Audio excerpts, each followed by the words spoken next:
Hey, what's up? This is Chosen, and in this video, we are going to talk about one of the harder things that you need to do in your conquest to completing all of the missions. Eventually, you are going to come across this mission right here along your journey that is clear all 12 secret rooms in the Doom Tower on hard. You can't just do it on normal. So I'm going to be going over one of the toughest ones to do in the rare attack champions only, and I'm going to show you some things to consider and some champions to look out for so that maybe not today, maybe not next week, but eventually you're going to want to prepare as you're pulling shards and look out for certain things to make sure you are prepared when you do get to that mission that you are eventually going to want to do someday. So let's get into it.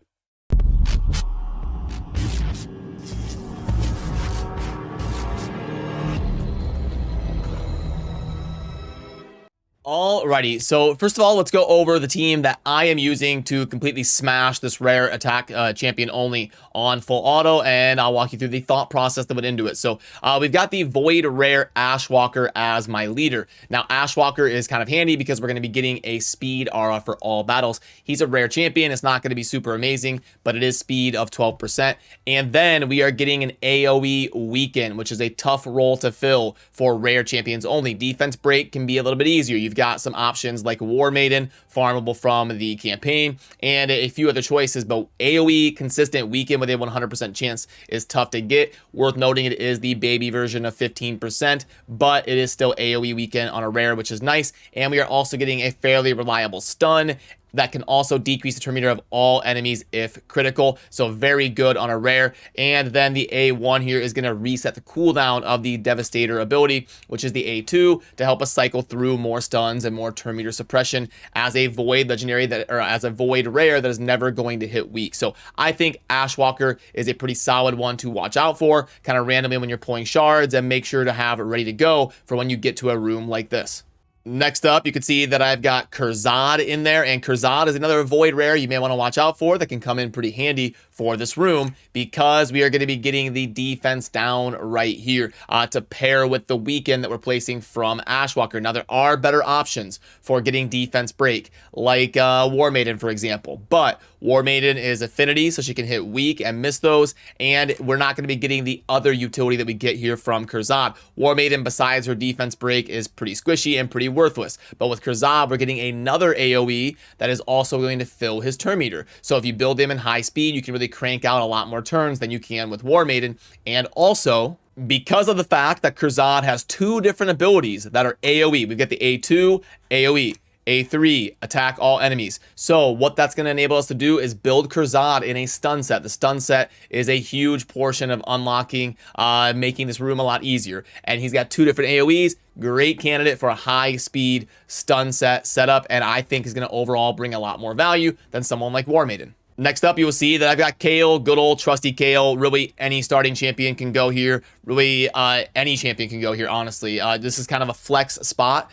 Put like your best damage dealing rare or somebody that you have to fill a certain role. There'd be a few different options. I went with Kale because I already had decent gear on him, and really the only role that he is doing is helping me kill stuff faster so that they don't get a chance to inflict pain on me is really all we're getting here out of this spot. Then the last two spots, I'm looking for suppression. So I'm just going with Soulbond Bowyer in both of those spots. What makes Soulbond Bowyer really cool for a situation like this is, again, the stun set. So we've got the AoE A1, and we can just crank out AoE stun set, and with double dipping two of them, I get constant barrage of AoE A1s dropping stuns, and each one of them covering for each other to hopefully get some good RNG. On the ones that I miss on one, I've got a chance to get it on the other. So I'm doing 3 stun sets in total because I also had one on Kurzad. So we're getting so many AoEs. Kurzad with the 2 AoE stun chances, and then my Soulbond Bowyers every turn with the AoE A1 stun chances means they're not going to get a whole lot of opportunities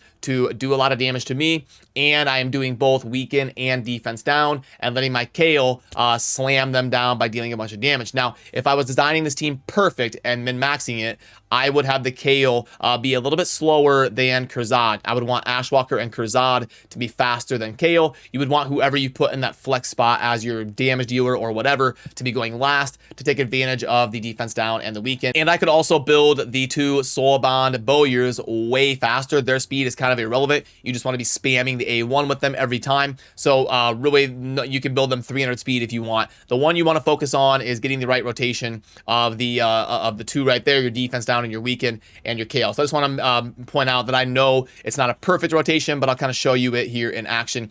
Since it worked on full auto, just by me throwing gear on, I didn't really need to go ahead and min-max it and adjust those things, because you can see they're really blasting down. Now, something you do want to do when you get to a stage of like 1 or 2 left is maybe take it off of auto and make sure you're just wasting A1s so that you go into the next wave with everything available in your arsenal. But you can see the stuns popping off. We got 2 of them stunned, and they're really not able to do anything to me. The constant barrage of defense down and weaken, they don't get as many turns as they otherwise would, and it's pretty easy on full auto. Now, if you are not end game, if you don't have as good a gear, you would want to make sure that you are manualing this to be efficient. It's something you only have to do once for this mission, and then you are good. So even if it takes you 5-10 minutes, nothing wrong with that. You're finishing the mission and you're moving on. So don't feel bad about having to set yourself up in a situation where you manual. But if you can get anywhere near these type of stats with those kind of roles filling up the team, you should have no problem doing one of the hardest secret rooms in the game, which is the rare attack champion hard version of that room. And since I know a lot of times people are curious about masteries when putting together teams, maybe you want to save this for when you do eventually build an Ash Walker. I can show you my masteries really quick. Let me move myself over here. I did feature him as a damage dealer. You don't need to do that. You can go down the defense tree or something, especially if you're bringing someone like a Kale. But let me move this over in case you want to see all the masteries I went with on Ash Walker. Again, there's a little bit of leeway on this. It's not anything super pertinent. Kurzad is a little bit different because I did build him with the 2 AoE stuns, which means you definitely want to take the Fearsome Presence mastery. So this tree is a little bit more set in stone in terms of what you would want, especially if you're going the stun build like I did on my Kurzad. You can see over there the high speed, or not high speed, but decent speed stun set. And then the KO is pretty self-explanatory. You know that one already. And then for your AoE A1 stunners, you want something like this, where obviously you take the Fearsome Presence, but masteries like this would work perfectly fine on Soul Bond. That's actually not perfect. You would want these masteries. This might be a little bit better on the Soul Bond because she's not going to need Sniper, I don't believe. So my masteries on the other one are probably old, and I just didn't switch them around yet. But these ones should be a little bit more relevant. Get a little bit of damage. She doesn't really need, Soul Bond Bowyer doesn't really need the support tree. You're not getting any debuffs or anything. So perfectly fine to go that route on your 2 stunners.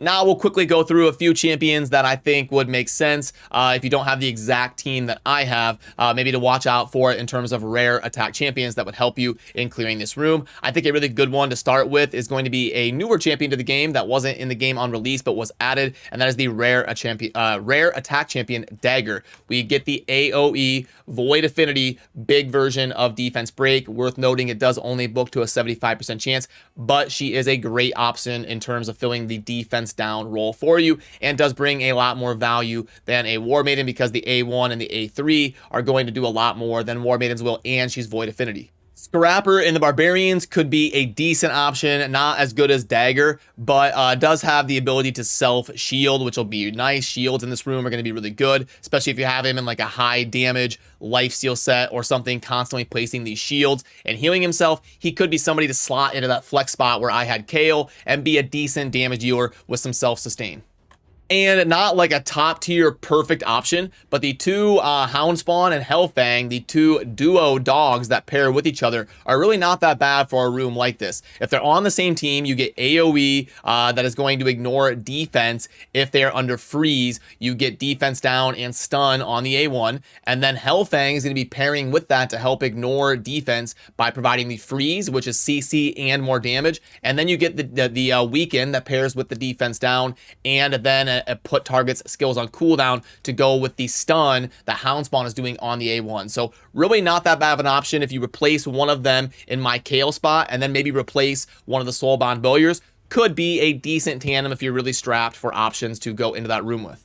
In the undeads, we've got a couple decent attack rares. What's unfortunate is Seducer and Temptress are not these they have a tandem ability and they work together to extract bonus out of each other, but Seducer is a defense and not an attack. So Temptress is okay, but the unfortunate thing is you can't also build you can't also build the Seducer to go along with her, because Seducer is a defense champion. So really nothing super amazing that pairs with this event in the context of being a rare attack champion.